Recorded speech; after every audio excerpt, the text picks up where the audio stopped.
And this point on division, which is a trademark of all theistic religions, brings us to our second failure of awareness, the false assumption of separation through the rejection of the symbiotic relationship of life. Apart from the understanding that all natural systems are emergent, where all notions of reality will be constantly developed, altered, and even eradicated, we must also understand that all systems are, in fact, invented fragments, merely for the sake of conversation. For there is no such thing as independence in nature. The whole of nature is a unified system of interdependent variables, each a cause and a reaction, existing only as a concentrated whole. You don't see the plug connected to the environment, so it looks like we're free, wandering around. Take the oxygen away, we all die immediately. Take plant life away, we die. And without the sun, all the plants die. So we are connected. We really must take into account the totality. This isn't just a human experience on this planet. This is a total experience. And we know we can't survive without plants and animals. We know we can't survive without the four elements, you know. And so when are we going to really start taking that into account? That's what it is to be successful. Success depends on how well we relate to everything around us. I'm very aware of the fact that my grandson cannot possibly hope to inherit a sustainable, peaceful, stable, socially just world unless every child today growing up in Ethiopia, in Indonesia, in Bolivia, in Palestine, in Israel also has that same expectation. You got to take care of the whole community or you're going to have serious problems. And now we have to see that the whole world is the community. And we must all take care of each other that way. And it's not just a community of human beings. It's a community of plants and animals and elements. And we really need to understand that. That's what's going to bring us joy, too, and pleasure. That's what's missing in our lives right now. We can call it spirituality, but the fact of the matter is joy comes from that bliss of connectedness. That's our God spirit. That's that side of ourselves that really feels it. And you can feel it deep inside you. It's this amazing, wonderful feeling. And you know it when you get it. You don't get it from money. You get it from connection. Now, if that isn't a hazard to this country, how are we going to keep building nuclear weapons? You know what I mean? What's going to happen to the arms industry when we realize we're all one? It's going to fuck up the economy. The economy that's fake anyway. The economy that's fake anyway. The economy that's fake anyway. The economy that's fake anyway. The economy that's fake anyway. Which would be a real bummer. You can see why the government's cracking down on the idea of experiencing unconditional love.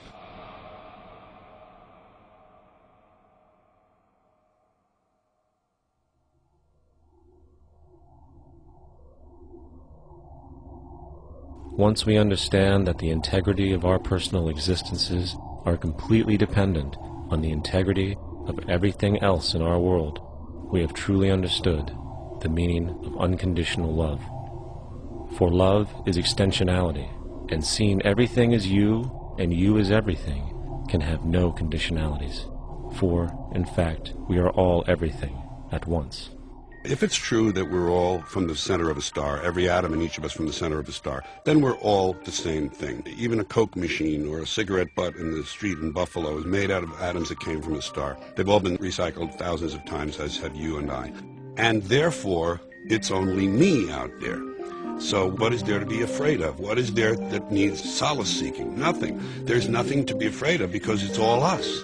The trouble is we have been separated by being born and given a name and an identity and being individuated. We've been separated from the oneness, and that's what religion exploits, that people have this yearning to be part of the overall one again. So they exploit that. They call it God. They say he has rules. And I think it's cruel. I think you can do it absent religion.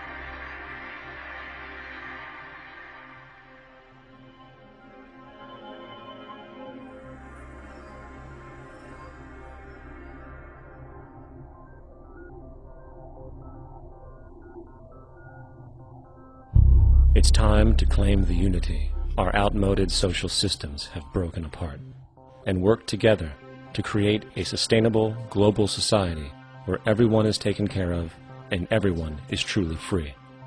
Your personal beliefs, whatever they may be, are meaningless when it comes to the necessities of life. Every human being is born naked, needing warmth, food, water, shelter. Everything else is auxiliary. Therefore, the most important issue at hand is the intelligent management of the Earth's resources. This can never be accomplished in a monetary system, for the pursuit of profit is the pursuit of self-interest, and therefore imbalance is inherent. Simultaneously, politicians are useless, for our true problems in life are technical, not political. Furthermore, ideologies that separate humanity, such as religion, need strong reflection in the community in regard to its value, purpose, and social relevancy. Hopefully, through time, religion will lose its materialism and basis in superstition and move into the useful field of philosophy. The fact is, society today is backwards, with politicians constantly talking about protection and security rather than creation, unity, and progress. The U.S. alone now spends about $500 billion annually on defense. That is enough to send every high school senior in America to a four-year college. In the 1940s, the Manhattan Project produced the first true weapon of mass destruction. This program employed 130,000 people at an extreme financial cost. Imagine what our life would be like today if that group of scientists, instead of working on a way of killing people, worked on a way to create a self-sustaining, abundant world. Life today would be very, very different if that was their goal. Instead of weapons of mass destruction, it is time to unleash something much more powerful. Weapons of mass creation. Our true divinity is in our ability to create, and armed with the understanding of the symbiotic connections of life, while being guided by the emergent nature of reality, there is nothing we cannot do or accomplish. Of course, we face strong barriers in the form of established power structures that refuse to change. At the heart of these structures is the monetary system. As explained earlier, the fractional reserve policy is a form of slavery through debt, where it is literally impossible for society to be free. In turn, free market capitalism in the form of free trade uses debt to imprison the world and manipulate countries into subservience to a handful of large business and political powers.